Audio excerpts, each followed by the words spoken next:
নিরামিষ দিনে শুধুমাত্র পটল ভাপার এই রেসিপিটা থাকলেই ভাত খাওয়া নিমেষেই হয়ে যাবে।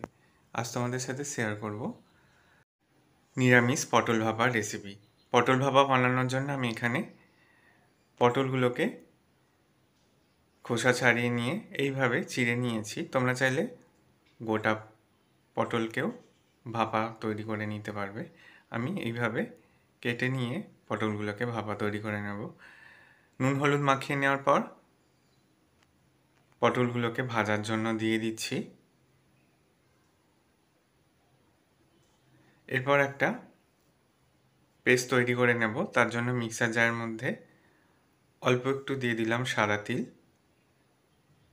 4-5টা কাজু বাদাম দিয়ে দিচ্ছি পোস্ত। এবার দিয়ে দেব কালো সর্ষে, দিয়ে দিলাম অল্প একটু সাদা সর্ষে। শুকনো ব্লেন্ড করে নেওয়ার পর কাঁচা লঙ্কা আর জল দিয়ে দিচ্ছি। সব শেষে দিয়ে দেবো একটু নারকেল কোড়া, আবারও একটু জল দিয়ে এটা একটা পেস্ট তৈরি করে নিয়েছি। পেস্টটা রেডি হয়ে গেছে। এবার পেস্টটাকে একটা পাত্রের মধ্যে নিয়ে নিচ্ছি। এবার এর মধ্যে স্বাদ অনুযায়ী চিনি দিয়ে দেবো, স্বাদ অনুযায়ী লবণ। যেহেতু এটা নিরামিষ রেসিপি তাই এর মধ্যে চিনি একটু অ্যাড করে দিলাম। হলুদ গুঁড়ো দিয়ে দিলাম কাশ্মীরি লঙ্কা গুঁড়ো। ঝালটা এখানে তোমাদের পছন্দ অনুযায়ী দিয়ে দেবে। ভালো করে সমস্ত উপকরণকে মিশিয়ে নিচ্ছি।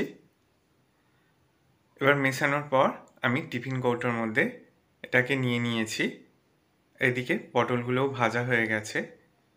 একে একে ভাজা পটলগুলোকে এই টিফিন কৌটোর মধ্যে নিয়ে নিয়েছি। ওপর থেকে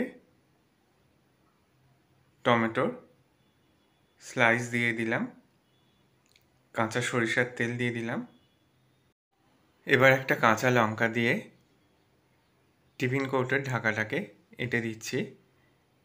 আগে থেকেই জল গরম করতে বসিয়ে দিয়েছিলাম, একটা স্ট্যান্ড দিয়ে দিয়েছি। এরপর স্ট্যান্ডের উপরে টিফিন কৌটোটাকে ঢেকে আমি এটাকে 15 মিনিট ভাপিয়ে নিয়েছি।